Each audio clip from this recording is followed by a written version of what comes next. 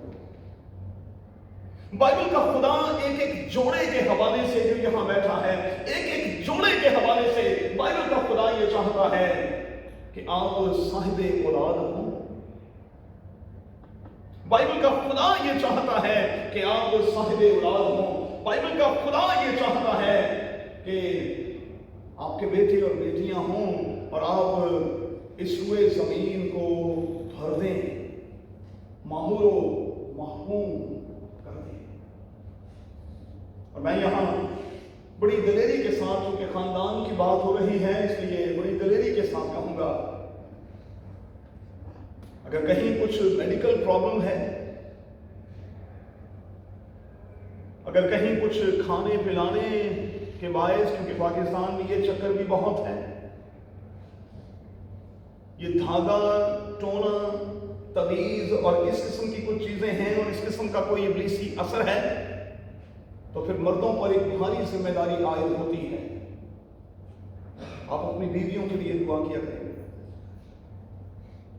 Bible مقدس میں سے میں بہت سے ریفرنس آپ کو دے سکتا ہوں، لیکن اسحاق کے بارے میں لکھا ہے اس کی بیوی بھانج تھی، بچہ پیدا کرنے کی صلاحیت نہیں رکھتی تھی۔ لکھا ہے اسحاق نے اپنی بیوی کے لیے دعا کی اور قادر خدا نے اس کے رحم کو کھولا۔ بائبل میں لکھا ہو، آپ ادھر ادھر نہ بھاگے بھائی۔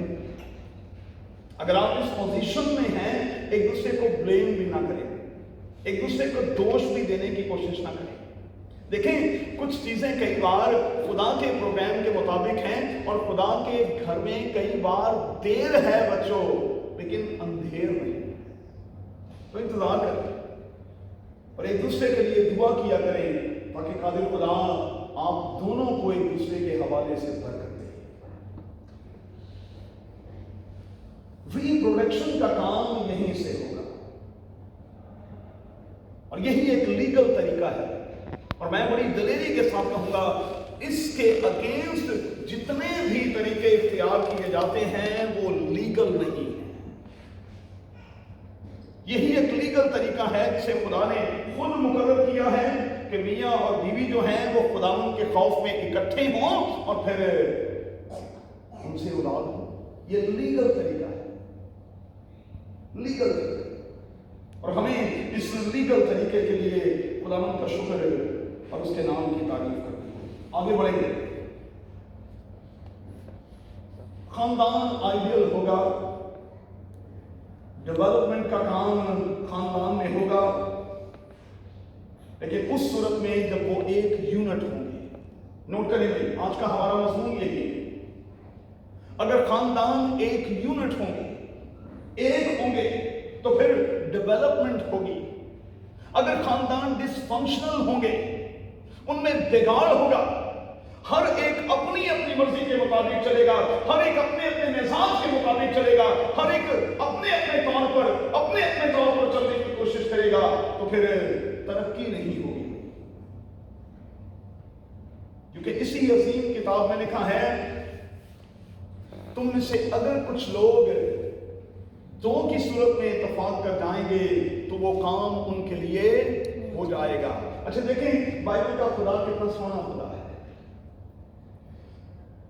آدم کو ساتھی بخشا، گویا کہ خاندان میں کنورٹ کیا، اور خاندان کے حوالے ہی سے یہ کہہ دیا کہ اگر تم دو یعنی میاں اور بیوی بھی تم اتفاق کر جاؤ گے تو دنیا کے سارے کام تمہارے لیے ہو جائیں گے۔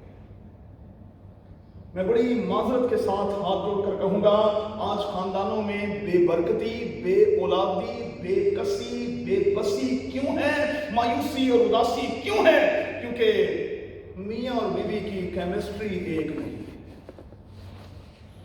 بیوی نے کسی اور بات سے منہ چکے ہے، بندے نے کسی اور بات سے چکے ہے۔ بیوی کچھ کہتی ہے، بندہ کچھ کہتا ہے، خدا بھی کنفیوز ہو جاتا ہے، ہن کی جی سنا؟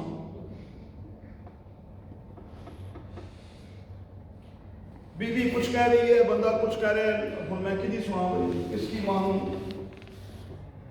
ایک ہونا پڑا، ایک یونٹ، ایک اکائی، اور جب ہم ایک ہوں گے، پھر سے میں کہوں گا ریپروڈکشن کا کام ہوگا، ڈیولپمنٹ ہوگی، آپ ترقی کریں گے، اور 2022 میں میں لکھ کر دینے کو تیار ہوں، آپ کی ترقی کو کوئی روک نہیں سکے، یہ لکھ لیجیے گا کہیں، ایک کو جاؤ پھر دیکھو ہوں گا کی، کیونکہ ہمارے سیانوں کا یہ کہنا ہے، اور 10ویں کے نصاب میں یہ مضمون ہے، اتفاق میں برکت ہے، یونٹی میں برکت ہے، اور جب ہم ایک یونٹ ہو جاتے ہیں تو پھر خدا ہمیں بڑی برکت دیتا ہے۔ چلیں اب ذرا نیگیٹو سائڈ کی طرف چلیں۔ جب فیملیز جو ہیں وہ ڈس فنکشنل ہو جاتی ہیں، ایک نہیں ہوتی، ذہنی طور پر، دل کے طور پر، منصوبوں کے طور پر، پلانز کے طور پر، ارادوں کے طور پر، جب لوگ ایک نہیں ہوتے تو پھر ہوتا کیا ہے؟ مہربانی سے نوٹ کر چھوڑیں۔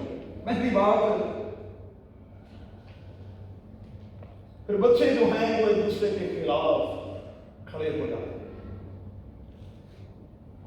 فیملیز جو ہیں ڈس فنکشنل ہوں تو پھر اس کا سب سے پہلا اثر بچوں پر پڑتا ہے۔ اگر میاں اور بیوی کی نہیں بنتی تو اس کا سب سے پہلا اثر بچوں پر ہوگا، اور میاں اور بیوی کے نہ بننے کی وجہ سے سب سے زیادہ فائدہ کوئی اور نہیں، ان کے اپنے بچے اٹھائیں گے۔ بچوں کو بھی پتا ہوتا ہے کہ ان کو کس طرح سے ٹھگنا ہے، یہ تو ایک ہی نہیں ہے، ماما کو بھی تھوڑا سا مکھن سے، پاپا کو بھی تھوڑا سا مکھن، اپنا کام سیدھے کرتے چلے۔ اور بائبل مقدس میں ایسی ڈس فنکشنل فیملیز ہمیں دکھائی دیتی ہیں۔ پہلی ہی کتاب پر آپ چلے جائیں تو ہمیں ایسی کئی فیملیز دکھائی دیتی ہیں جس میں بیوی نے الگ گروپ بنایا ہوا تھا، شوہر نے الگ گروپ بنایا ہوا تھا، اور اس گروپ بندی کی وجہ سے کیا ہوا؟